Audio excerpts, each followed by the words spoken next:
My sister stole my honeymoon on my wedding day. My mother helped her do it, and when they showed up at the airport expecting a free trip to paradise, they discovered that karma doesn't need years to deliver justice. Sometimes it only needs 24 hours and a bride who works in airline security. My name is Rachel Thornton, and I spent 32 years believing that family meant unconditional love. I was wrong. Family, at least my family, meant a hierarchy of worth with my sister Megan permanently seated at the throne, and me somewhere between the footstool and the floor mat. Let me tell you how I learned this lesson, and how I made sure they would never forget the price of their betrayal. The wedding was supposed to be perfect.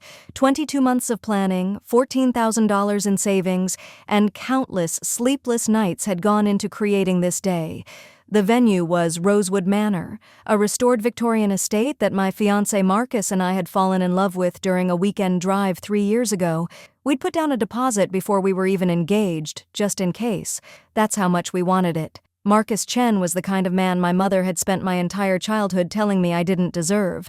Successful, handsome, kind, and inexplicably in love with me. He was a data security consultant who could have had any woman in the city, but he chose the quiet girl who worked at the Transportation Security Administration analyzing airline fraud patterns. He saw something in me that I was only beginning to see in myself. The ceremony had been beautiful.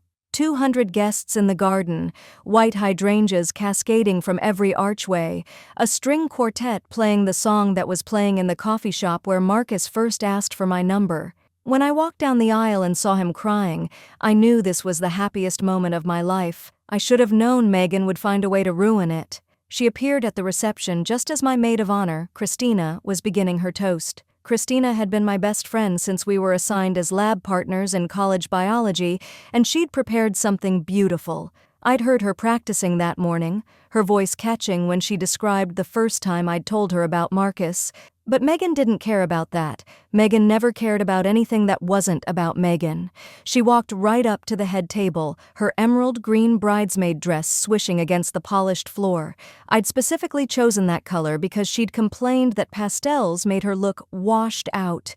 Even on my wedding day, I was still accommodating her preferences, still trying to keep the peace, still being the good sister who never made waves. She grabbed the microphone from Christina's hand mid-sentence, literally cutting off my best friend in the middle of a word, and turned to face the crowd with that smile she'd been perfecting since childhood, the one that made strangers think she was charming instead of calculating, warm instead of manipulative. "Sorry to interrupt," she said, not sounding sorry at all.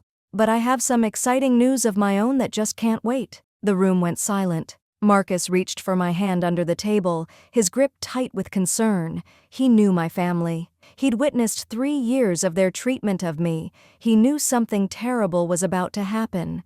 Megan held up her left hand, displaying a diamond ring that definitely hadn't been there during the ceremony.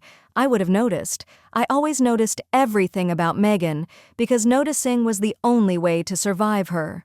"Tyler proposed this morning," she squealed. "We're engaged." Tyler Mitchell was her boyfriend of 5 months. I'd met him exactly twice, both times at family dinners where Megan spent the entire evening talking about herself while he nodded along like a golden retriever with a crush. He wasn't a bad person, just clueless. He had no idea he was participating in a social crime. Half the room applauded, either too confused or too polite to recognize what was happening. Announcing your engagement at someone else's wedding is listed in every etiquette guide as the absolute worst thing you can do. It's the social equivalent of setting fire to the bride's dress and then complaining about the smoke. But Megan had never read an etiquette guide in her life. Rules were for other people. Rules were for girls like me. "And guess what?" she continued, her voice rising with excitement. "We're leaving for the Maldives tomorrow morning, 2 weeks in paradise to celebrate our engagement." The Maldives. Tomorrow morning. My honeymoon destination. My departure date. I looked at my mother, seated at the family table with my aunt and uncle. She was beaming at Megan with the kind of pride she'd never once directed at me. Not when I graduated summa cum laude, not when I got my master's degree, not when I received my federal security clearance, not when I was promoted to Senior Cybersecurity Analyst. But Megan gets engaged to a man she's known for 5 months, and suddenly she's the second coming of Christ. And in that moment, as I watched my mother's face glowing with adoration for her favorite daughter, I understood exactly what had happened. My mother had access to my honeymoon booking. I'd shared the itinerary with her 3 months ago when she'd insisted on knowing our travel plans for safety reasons. At the time, it had seemed reasonable, even caring. Now I recognized it for what it was: reconnaissance. The confirmation emails, the flight details, the resort reservation, the login credentials I'd given her in case of emergency. She'd given everything to Megan. Marcus leaned over, his face pale. "Please tell me those aren't our tickets." I pulled out my phone under the table, hidden by the white linen tablecloth, and opened my airline app with trembling fingers. My heart stopped. The reservation had been modified 6 days ago.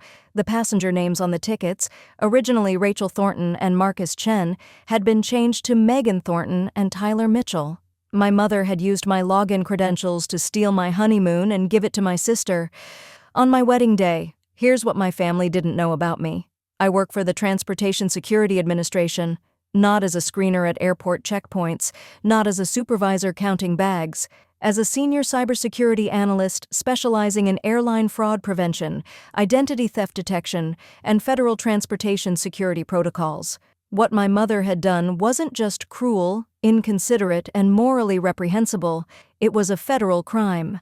Unauthorized access to airline reservation systems, identity fraud, theft of services valued at over $18,000, wire fraud for using internet systems to commit the theft, multiple felonies wrapped up in what she probably thought was just helping Megan get a nice trip. My mother had been dismissing my career for years.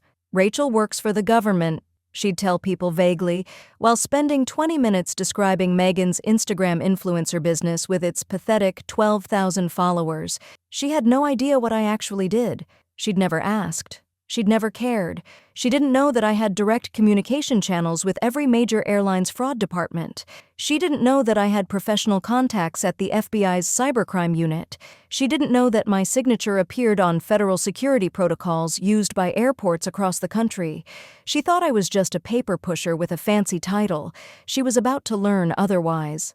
Marcus saw my expression change from shock to something else entirely, something cold, calculated, and completely in control. "What do you want to do?" he whispered. "Not here," I whispered back, forcing a smile for the guests who were watching us. "Not at our wedding. I won't give them the satisfaction of ruining this day more than they already have." I paused, meeting his eyes. "But tomorrow morning, when they show up at that airport expecting to board our flight, they're going to learn exactly what happens when you commit federal fraud against someone who catches federal fraud for a living." I spent the rest of my reception smiling, dancing my first dance with Marcus, cutting our beautiful 4-tier cake, and pretending my heart wasn't shattered into 1,000 pieces. My sister had hijacked my wedding day and stolen my honeymoon, and my mother had masterminded the entire thing, but I wasn't going to give them the satisfaction of seeing me break down. I wasn't going to cry. I wasn't going to scream. I was going to do what I did best: analyze the situation, identify the vulnerabilities, and execute a precise, devastating response. They thought they'd gotten away with it. They thought I was too nice, too passive, too much of a pushover to fight back. They'd spent 32 years treating me like a doormat, and they'd gotten comfortable on that door. They didn't know I'd been keeping records. That night, after Marcus and I returned to our honeymoon suite at Rosewood Manor, a room we were now using as just a regular hotel room since we apparently had nowhere to fly to, I made 3 phone calls. The first was to my supervisor at the TSA, Director Patricia Huang. I explained the situation in clinical professional terms, keeping my voice steady despite the rage burning in my chest. Patricia was horrified, not just as my boss, but as a woman who understood exactly how egregious this was. "We'll flag the reservation immediately," she said. "And Rachel, I'm sorry this happened to you, but we're going to handle it by the book. Every step documented, every protocol followed. This isn't just theft. This is a federal cybersecurity breach."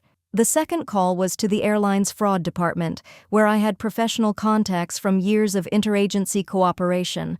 My contact, a senior fraud investigator named James, owed me several favors from cases we'd worked together. He flagged the reservation immediately and added notes to the file that would trigger automatic alerts when anyone tried to check in. "This is textbook identity theft," he said, and wire fraud, and unauthorized system access. Jesus, Rachel, your own family? My own family, I confirmed. Can you make sure there's a record of the original passenger names? The modification history? Already documenting everything. The system automatically logs all changes with timestamps and IP addresses. They didn't even try to hide their tracks. Whoever did this thought they were just changing a name on a ticket. They had no idea they were leaving a digital fingerprint trail across federal systems. The third call was to a friend at the local FBI field office who specialized in cybercrime and wire fraud. Her name was Special Agent Denise Reyes, and she was very, very interested in what I had to tell her. They used your credentials to access a federal transportation system and commit fraud, Denise said, her voice sharp with professional interest. That's not a misdemeanor, Rachel. That's serious federal charges.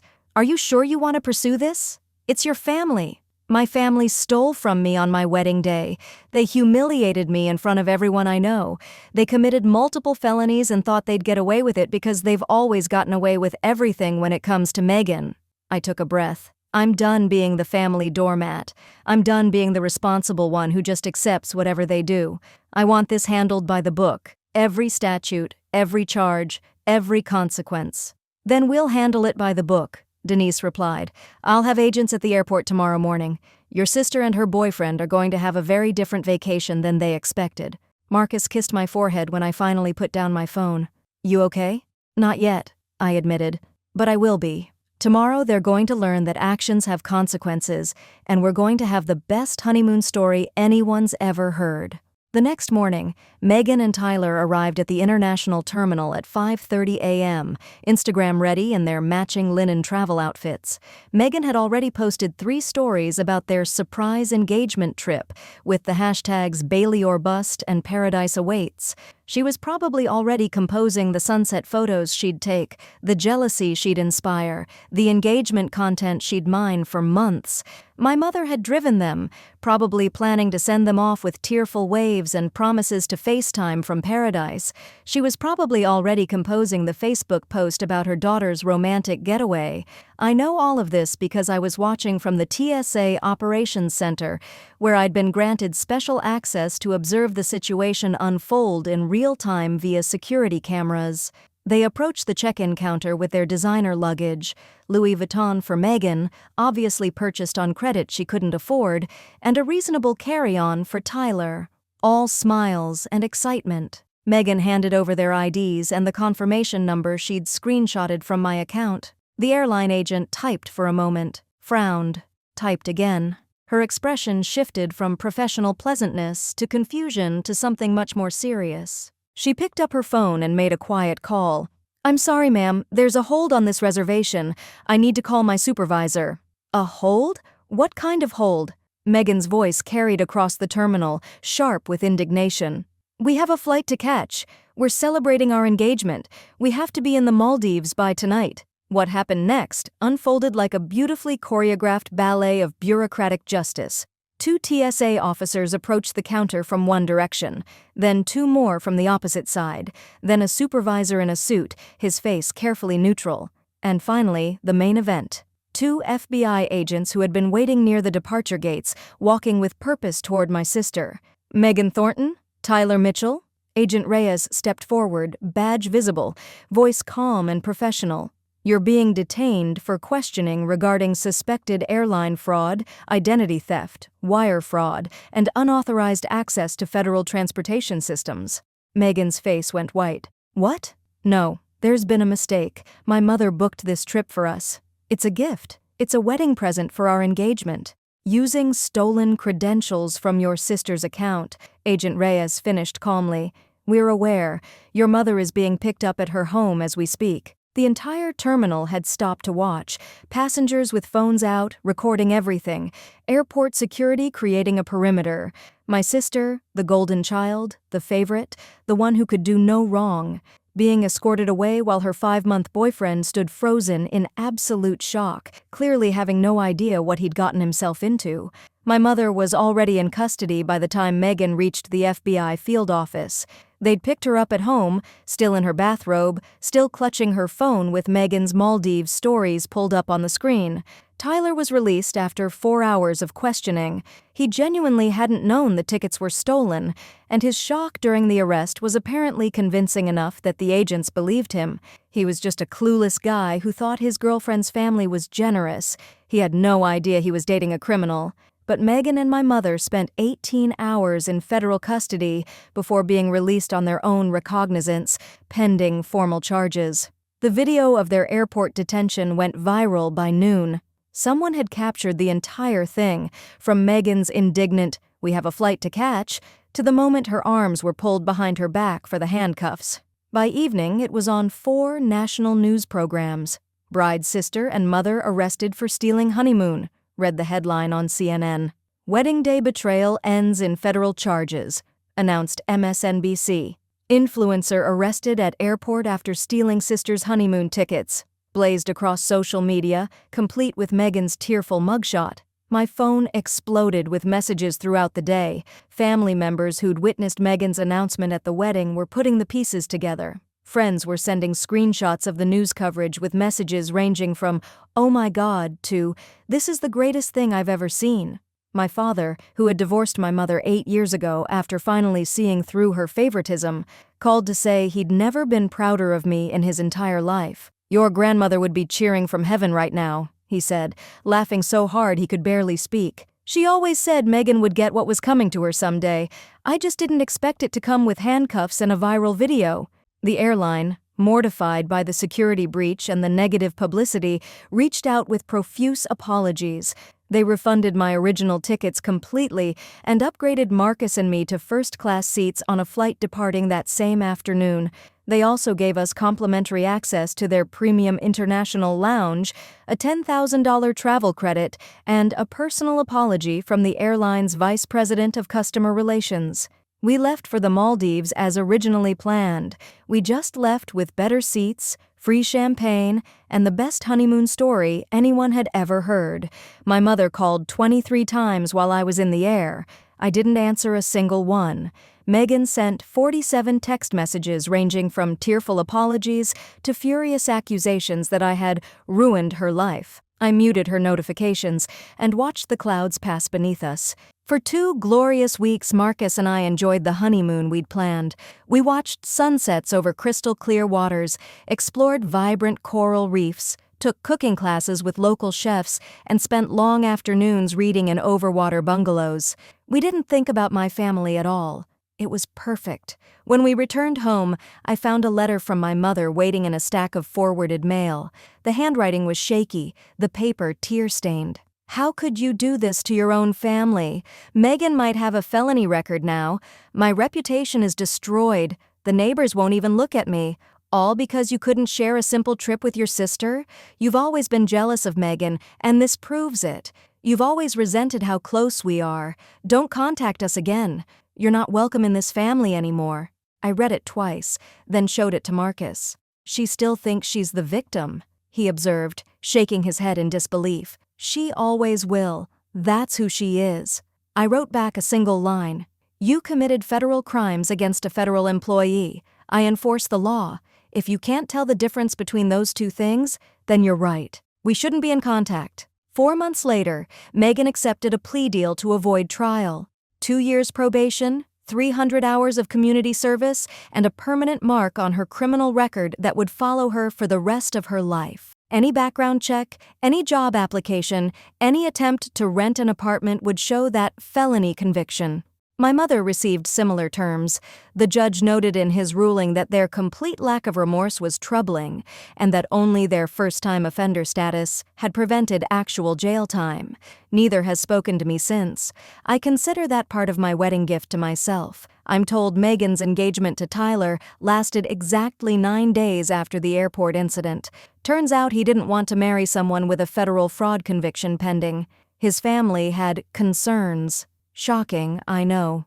Last week, my father sent me a photo from his apartment. On his wall, framed prominently between his college diploma and a photo of his grandchildren, was the CNN headline about the arrest. "Finally have something to show people when they ask about my daughters," his text read.